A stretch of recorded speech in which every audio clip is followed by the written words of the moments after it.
Assalamualaikum warahmatullahi wabarakatuh. Nah, saya teman-teman udah mengklik video ini. Jadi, kisah kali ini pengalaman mistis pendaki Gunung Gede. Ini nih jadi viral di media sosial. Penasaran bagaimana ceritanya? Namun jangan lupa untuk like dan subscribe dulu channel Mirror. Kalau udah, ini dia kisahnya. Pengalaman ini tuh diceritakan oleh seorang perempuan pendaki bernama Ashiria Putri. Nah, konon kisahnya kemudian disebarkan oleh akun kumpulan pendaki gunung di Instagram Mount Nesia hingga menjadi viral.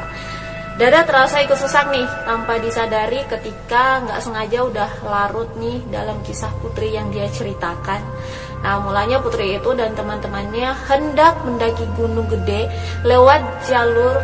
Itu pun Putri belum lama nih dari Cibinong kan. Nah, dari kisah yang diceritakan awalnya itu nggak ada perasaan janggal pun ataupun pikiran buruk ya.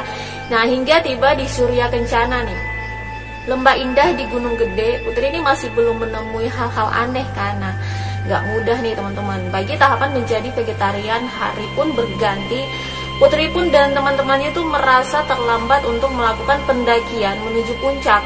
Namun tetap semangat aja ya, karena setibanya di puncak semua hal masih terasa normal untuk Putri. Meskipun kabut turun sehingga menutupi pemandangan agung dari puncak gunung. Singkat cerita nih, mereka kembali ke tenda dan memutuskan untuk turun dari lembah Surya ke Kencana nih sekitar pukul jam 13.30 waktu Indonesia Barat. Nah, perjalanan masih tetap normal-normal aja kan. Putri yang rasain itu kayak biasa aja. Lalu bertemu dengan 3 orang pendaki lain yang tengah memapah teman perempuannya yang bernama Vina yang kondisinya saat itu dia lagi cedera. Mereka pun menghubungi petugas untuk membantu Vina turun lebih cepat dan aman.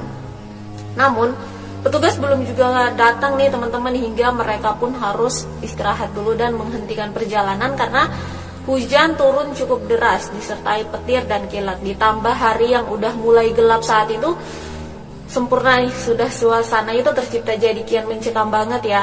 Nah, sesekali mereka semua itu ngobrol. Vina pun terus dialihkan perhatiannya agar nggak ngelamun. Namun nahas menimpanya nih. Tubuh Vina mendadak menjadi dingin, lemas, dan gak sadar gitu ya. Nah, salah seorang kawannya langsung berusaha menyadarkan Vina. Ditepuk-tepuk nih pipinya sambil meyakinkan Vina mereka akan segera tiba di bawah dan pulang. Vina sempat tersadar, tapi tatapannya tuh kayak kosong gitu kan. Wajahnya putih, terus pucat kesi. Di saat yang bersamaan, hujan tuh makin deras, petir menyambar. Vina malah makin parah kondisinya saat itu. Dia tuh sampai mengeluarkan suara aneh. Tatapannya membuat siapa aja yang lihat tuh kayak kayak pengen lari gitu, kayak pengen ngejauhin Vina. Tapi enggak ya. Putri dan teman-temannya yang berada dalam tenda tidak lantas meninggalkan Vina seorang diri. Mereka lantas membacakan doa-doa berharap Vina tersadar. Lepas dari Vina yang akhirnya sadar, masih ada satu lagi kawan Putri yang berlaku aneh, Dinda.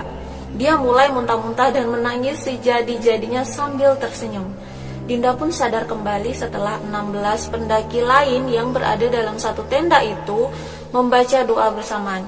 Setelah Dinda kembali, Vina cekikikan tiba-tiba nih, membuat setiap orang yang ada di bawah tenda ingin mengambil langkah 1000 untuk berlari ya. Namun di tengah-tengah Vina yang tertawa bak hantu kuntilanak, Dinda itu kembali cerita saat 2 pendaki perempuan ini tersadar, mereka pun panik, ketakutan dan minta ingin segera pulang.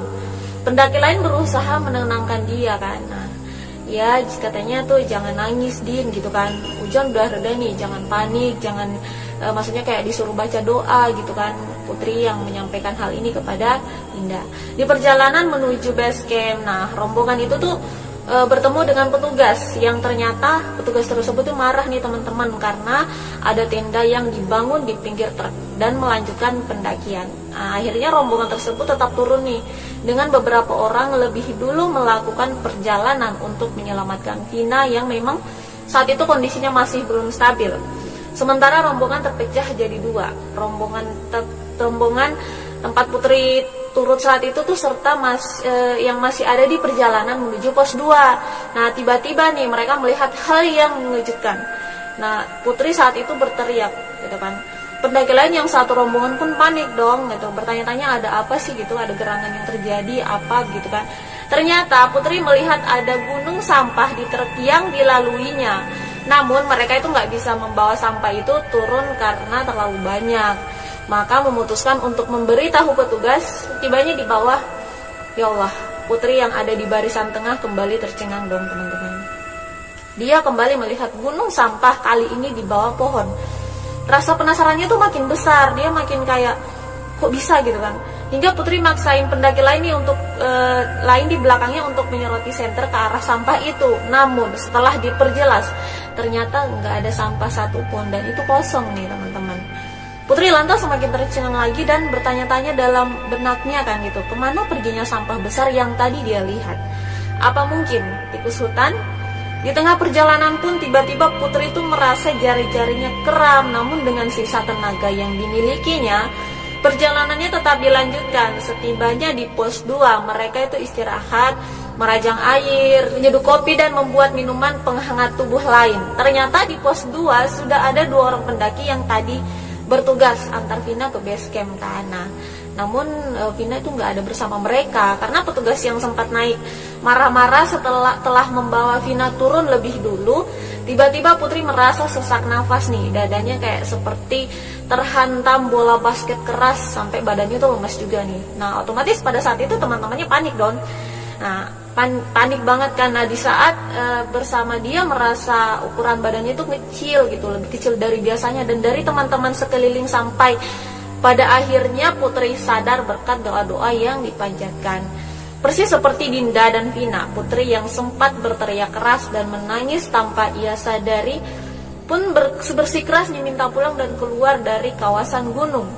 Sebelum tiba di pos 1, mereka kembali diuji nyalinya. Ada seperti hantaman besar hingga membuat mereka bergoyang sekejap seperti sedang gempa. Disusul salah seorang pendaki kejang sambil melotot ke atas nih. Kembali dengan doa dan menggantikan baju pendaki tersebut. Dia pun sadar nih, medan licin bekas siraman hujan menambah ujian yang mereka harus hadapi untuk tiba di base camp. Nah, Putri pun pada saat itu fokus pada langkahnya, sebab beberapa kali dia membuang pandangannya, ada banyak makhluk yang dia lihat yang sebelumnya tidak pernah dia jumpai. Saat menuju pos 1 dan hampir tiba, ternyata mereka salah jalan nih teman-teman, dan justru mengarah ke jurang. Akhirnya putar balik perlahan setelah pendaki lain teriak dari ujung sisi kanan memberi aba-aba. Ada jurang di depan mereka kan. Putri pun termenung saat itu. Beruntungnya nih, setibanya di pos 1 sudah ada ojek yang bisa mengantar Putri dan Dinda sampai di base camp. Setibanya di base camp, mereka langsung ditenangkan, diberi minum hangat dan selimut. Namun anehnya, Vina tidak ada di tempat yang sama. Untuk Vina dan 2 orang temannya, semoga kita bisa bertemu di perjalanan lain. Amin ya kan. Nah, untuk 8 pendaki lain dan teman Vina, mereka menyampaikan tolong perjalanan selanjutnya jangan ada yang egois ya gitu kan. Kalau naik bersama ya turunnya juga pun harus sama-sama. Karena ini juga tuh jadi pelajaran buat kita semua ya teman-teman, agar lebih peduli dengan teman dan sesama. Nah, Putri menyampaikan hal itu dalam ceritanya. Jadi itu dia nih teman-teman, cerita horor tentang Gunung Gede. Bagaimana nih menurut kalian? Silahkan komentar di bawah ya. Saatnya Mirror pamit undur diri. Assalamualaikum warahmatullahi wabarakatuh.